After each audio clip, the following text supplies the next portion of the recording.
Assalamualaikum warahmatullahi wabarakatuh. Perkenalkan, nama saya Ajruni Fadilah, NIM 190160003. Pada kesempatan kali ini, saya akan menjelaskan materi tentang kompetensi dasar dan indikator. Baiklah, materi pertama yaitu kompetensi dasar dan indikator.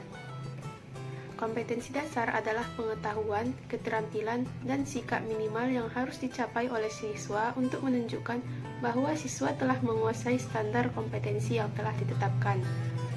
Kompetensi dasar termasuk penjabaran dari standar kompetensi yang merupakan deskripsi atau penjelasan tentang pengetahuan, keterampilan, dan sikap yang harus dicapai siswa setelah mempelajari materi pelajaran pada jenjang tertentu.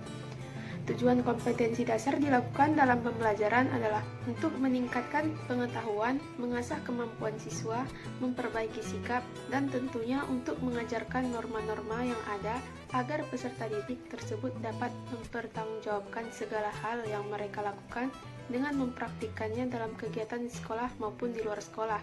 Kedua, indikator. Indikator merupakan penanda pencapaian KD atau kompetensi dasar yang ditandai dengan perubahan tingkah laku yang bisa diukur meliputi sikap, pengetahuan, dan keterampilan. Indikator merupakan kompetensi dasar secara spesifik yang dapat dijadikan untuk menilai ketercapaian hasil pembelajaran dan juga dijadikan tolak ukur sejauh mana penguasaan siswa terhadap suatu pokok bahasan atau mata pelajaran tertentu. Indikator dikembangkan sesuai dengan karakteristik siswa, materi, satuan pendidikan, potensi daerah, dan dirumuskan dalam kata kerja operasional yang terukur. Dalam pendidikan, guru pasti sudah tidak asing lagi dengan kata indikator. Indikator ini dibuat untuk menjadi tanda yang menunjukkan tingkat capaian kompetensi dasar bisa mengubah perilaku peserta didik yang dinilai dari sikap, pengetahuan, dan keterampilan yang dimiliki oleh siswa. Pengembangan indikator ini bisa dilakukan pada tingkat satuan pendidikan yang mengarah pada kurikulum yang ditetapkan pada saat itu. Komponen-komponen yang harus diperhatikan dalam penyusunan indikator seperti penjabaran harus mengacu pada kompetensi dasar dan rumusan indikator harus memuat kata kerja operasional yang bisa diukur dan diamati sesuai dengan tingkatannya berupa kognitif, afektif, dan psikomotorik. 3. Perbedaan kompetensi dasar dengan indikator. Kompetensi dasar dan indikator sangat berkaitan dan berhubungan antara satu sama lain, karena indikator ini merupakan bagian dari kompetensi dasar. Kompetensi dasar merupakan sikap, keterampilan, dan pengetahuan yang bersumber pada kompetensi inti, memperhatikan karakteristik peserta didik, kemampuan awal, serta ciri dari suatu mata pelajaran. Sedangkan indikator adalah urutan berdasarkan hierarki, konsep disiplin ilmu, dan tingkat kesulitan materi. Keterkaitan antara standar kompetensi dan kompetensi dasar dalam mata pelajaran, dan menjabarkan kompetensi yang dimaksud. Kompetensi dasar merupakan hal-hal yang harus dicapai oleh siswa sebagai wujud bahwa siswa sudah menguasai standar kompetensi yang ditetapkan. Di sisi lain, indikator merupakan tanda bahwa peserta didik telah menguasai hal yang terdapat di kompetensi dasar yang dilihat dari perubahan perilaku yang mencakup pengetahuan hingga keterampilan. Dengan demikian, dapat dikatakan bahwa kompetensi dasar adalah poin-poin umum atau pencapaian di urutan paling atas yang harus dicapai siswa, sedangkan indikator adalah bentuk pengembangan dari kompetensi dasar yang telah dibuat sebelumnya. Setiap kompetensi dasar sekurang-kurangnya dikembangkan oleh guru menjadi 2 indikator. Tentunya, indikator harus dapat mengakomodir karakteristik mata pelajaran sehingga menggunakan kata kerja operasional yang sesuai. Materi kedua yaitu kata kerja operasional atau taksonomi Bloom. Kata kerja operasional adalah suatu hal yang digunakan sebagai alat penilaian yang ditujukan pada tugas-tugas, skripsi, maupun tesis. Kata kerja operasional taksonomi Bloom digunakan untuk mengembangkan indikator silabus berdasarkan taksonomi Bloom yang dibagi dalam beberapa pencapaian kompetensi dasar yang ditandai oleh perubahan perilaku yang dapat diukur yang mencakup sikap, pengetahuan, dan keterampilan. Taksonomi Bloom pertama kali disusun oleh Benjamin S. Bloom pada tahun 1956. Kata kerja operasional taksonomi Bloom ini dibagi atas 3 bentuk, yaitu kognitif meliputi C1 sampai C6, afektif, dan psikomotor. Yang pertama yaitu ranah kognitif C6 atau kognitif. C1 atau knowledge yang berarti pengetahuan. Pada jenjang ini menekankan bahwa kemampuan dalam mengingat kembali materi yang sudah dipelajari di sekolah seperti istilah, fakta, konvensi, klasifikasi, kriteria, dan metodologi. Tingkat C1 ini adalah tingkat terendah dan termasuk syarat yang harus dipenuhi agar dapat melangkah ke tingkatan selanjutnya. C2 atau comprehension yang berarti pemahaman. Pada tingkat ini, pemahaman diartikan sebagai kemampuan dalam memahami materi tertentu yang dipelajari. Kemampuan-kemampuan tersebut yaitu translasi atau kemampuan mengubah simbol dari suatu bentuk ke bentuk lain. Interpretasi yang berarti kemampuan menjelaskan materi.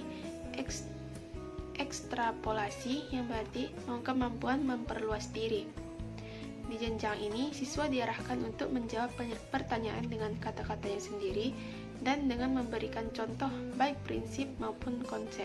C3 yaitu application yang berarti penerapan. Pada tingkat ini, aplikasi diartikan sebagai kemampuan menerapkan informasi pada situasi nyata, di mana peserta didik mampu menerapkan pemahamannya dengan cara menggunakan secara nyata. Di jenjang ini, peserta didik dituntut untuk dapat menerapkan konsep dan prinsip yang ia miliki pada situasi baru yang belum pernah dan diberikan sebelumnya. C4 yaitu analisis. Pada tingkat ini, analisis adalah kemampuan menguraikan suatu materi menjadi komponen yang lebih jelas.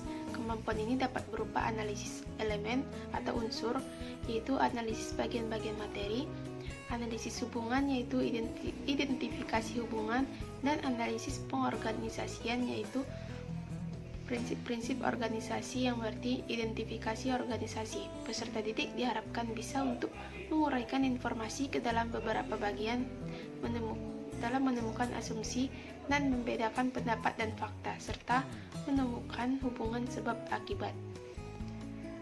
C5 yaitu sintesis. Pada tingkat ini, sintesis dimaknai sebagai kemampuan memproduksi dan mengkombinasikan elemen-elemen untuk membentuk sebuah struktur yang unik.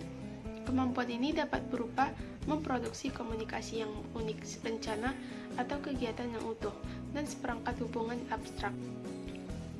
Peserta didik dituntut untuk menghasilkan hipotesis atau teorinya sendiri dengan memadukan berbagai ilmu dan pengetahuan. Yang terakhir yaitu C6 yaitu evaluation. Pada tingkat ini, evaluasi diartikan sebagai kemampuan menilai manfaat suatu hal untuk tujuan tertentu berdasarkan kriteria yang jelas. Kegiatan ini berkenaan dengan nilai suatu ide, kreasi, cara atau metode. Yang kedua, ranah afektif.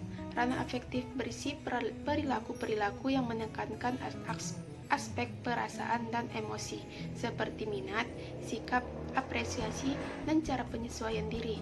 Indikator afektif merupakan sikap yang diharapkan saat dan setelah siswa melakukan serangkaian kegiatan pembelajaran. Indikator afektif disusun dengan menggunakan kata kerja operasional dengan objek sikap ilmiah. Beberapa contoh sikap ilmiah adalah berlaku jujur, peduli, tanggung jawab, dan sebagainya. Ketiga, ranah psikomotor. Ranah psikomotor berisi perilaku-perilaku yang menekankan aspek keterampilan motorik, seperti tulisan tangan, mengetik, berenang, dan mengoperasikan mesin. Indikator psikomotorik merupakan perilaku atau behavior siswa yang diharapkan tampak setelah siswa mengikuti pembelajaran untuk mencapai kompetensi yang telah ditetapkan. Keberhasilan pengembangan kognitif berdampak positif pada perkembangan psikomotor. Kecakapan psikomotor adalah segala amal jasmaniah yang konkret dan mudah diamati, baik kuantitasnya maupun kualitasnya. Kecakapan psikomotor merupakan manifestasi wawasan pengetahuan dan kesadaran serta sikap mentalnya. Sekian penjelasan materi tentang kompetensi dasar dan indikator pada kali ini. Assalamualaikum warahmatullahi wabarakatuh.